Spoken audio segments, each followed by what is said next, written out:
Qual a corrida mais importante que você já fez na sua vida e por qual motivo a correu? Hoje quero tratar sobre os maratonistas na antiguidade e a sua relação com a Bíblia Sagrada. Você gostaria de saber como era a corrida dos atletas? Então não saia daí!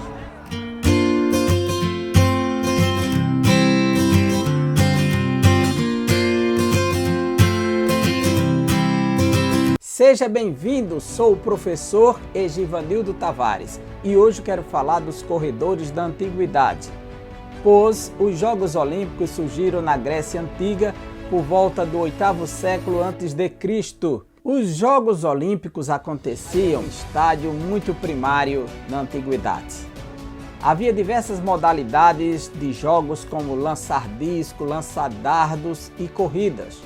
Depois incluíram corridas de cavalos, de bigas. Entre as diversas modalidades esportivas que aconteciam durante as Olimpíadas, que aconteciam de 4 em 4 anos inicialmente na Grécia, e era uma homenagem ao deus Zeus, no sopé do Monte Olímpia, daí dá origem ao nome Olimpíadas. Aqueles que assumiam a modalidade da maratona, os maratonistas que tinham que correr, eles precisavam correr descalços e com poucas vestes sobre o corpo. Embora a região fosse fria, mas muitos deles perceberam que a melhor maneira de correr era lançando fora as suas vestes. E aí surgiu uma tradição de correr totalmente despido. Os atletas corriam sem nada sobre o seu corpo, pois assim eles se sentiam mais à vontade, mais leve para correr e atingir melhor os seus objetivos durante a corrida. O rei Herodes, fazendo parte do grande poder hegemônico mundial, começou a fazer seus empreendimentos nas construções. E ele construiu a cidade de Cesareia em homenagem a César, a cidade de Tiberíades, dando homenagem ao imperador Tibério César. O historiador Flávio Joséfos, na sua obra História dos Hebreus, no 15º livro, no capítulo 11, parágrafo 660, ele nos informa: tendo assim Herodes poder absoluto e plena liberdade de fazer o que queria, não teve receio de se afastar cada vez mais das tradições dos nossos antepassados. Começou por instituir jogos, lutas e corridas que se faziam cada 5 anos em honra de Augusto e mandou construir para esse fim um circo em Jerusalém e um grande anfiteatro fora da cidade. Para os judeus, a maioria dos jogos esportivos se tornava ofensivo pelo fato dos atletas correrem pelados, lutarem desnudos, com seus corpos expostos, sua nudez, suas vergonhas, como era bem tratada na própria Torá. Isso se tornava uma espécie de vilipêndio à sacralidade da vida judaica. E lá no estádio em Cesareia, onde os atletas corriam, havia uma multidão de pessoas nas galerias de um lado e do outro, que ficavam gritando o nome dos atletas, expondo toda aquela corrida. Era simplesmente para conquistar a sua liberdade como escravo, muitas vezes, e ganhar uma coroa de louro das mãos do governador, do imperador, do rei.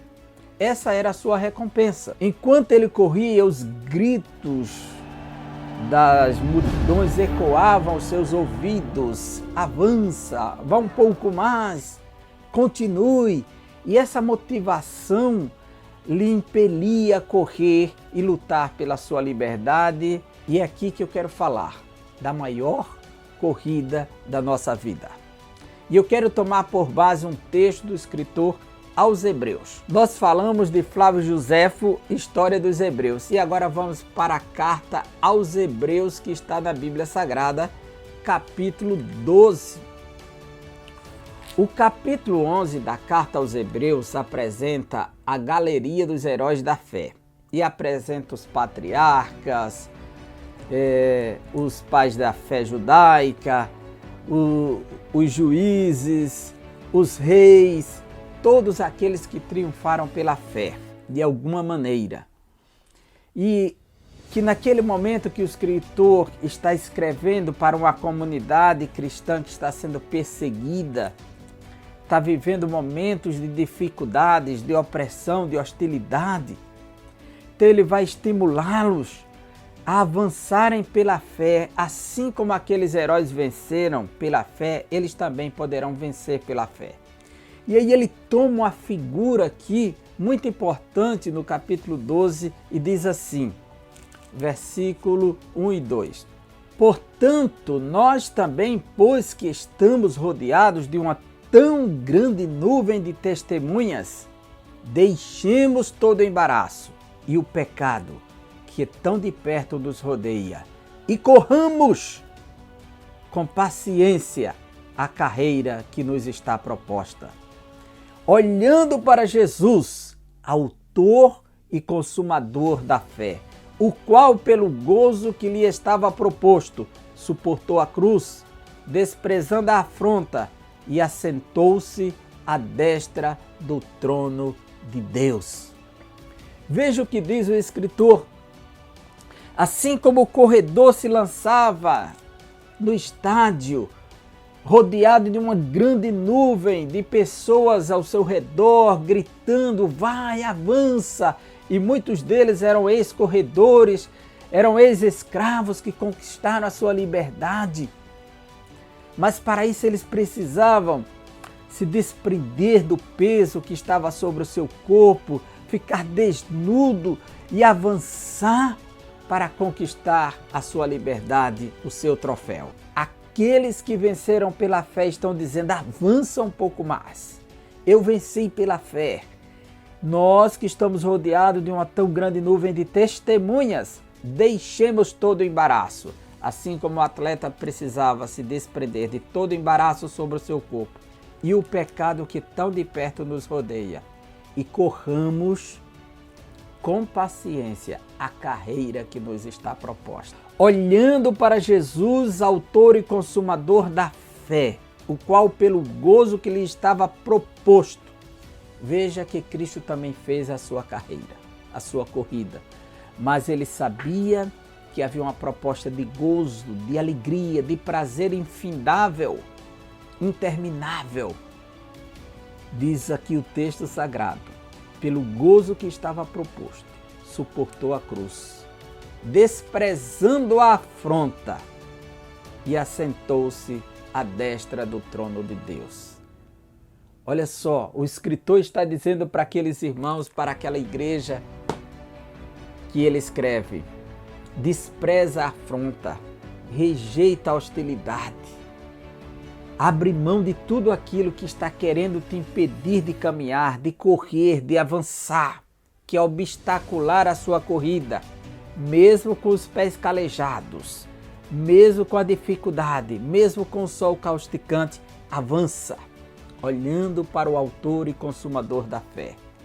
E observa a grande nuvem de testemunha ao seu redor, aqueles que já venceram pela fé, e sigamos as suas pisadas, olhando sempre para Jesus, autor e consumador da fé. Esta é a corrida mais importante que devemos realizar, a corrida mais significativa da nossa vida, a corrida da fé, lutando até o grande dia da consumação, não abrindo mão dos valores, dos princípios da fé cristã, pois o Senhor nos chamou e a vida cristã não é feita de prazer nesta terra. Jesus não prometeu um paraíso aqui para ninguém. Ele promete gozo na eternidade. Assim como ele disse que iria para o Pai e regressaria para nos buscar, para que estivéssemos junto a Ele para sempre. Aqui não é lugar de gozo eternal. Aqui nós temos um momento de prazer e de sofrimento. Então, que possamos avançar, vencendo, resistindo a todos os males, a todos os tropeços, superando todos os obstáculos, olhando para Jesus, autor e consumador da fé, e não deixando de observar que muitos já triunfaram nessa fé, porque creram na mensagem de Deus, e que possamos crer da mesma maneira e avançar com a mesma alegria, Assim como Cristo venceu e assentou-se no trono, ele diz para nós que aquele que vencer, darei que se assente no trono comigo, assim como eu me assentei com meu Pai. Quer ser um vencedor? Não abre mão da tua fé. Quer ser um vencedor? Não larga a mão desta corrida. Avança, porque o segredo da vitória não está no começo nem no meio, está no fim. Que Deus abençoe você e a sua família e até o próximo vídeo, se Deus quiser.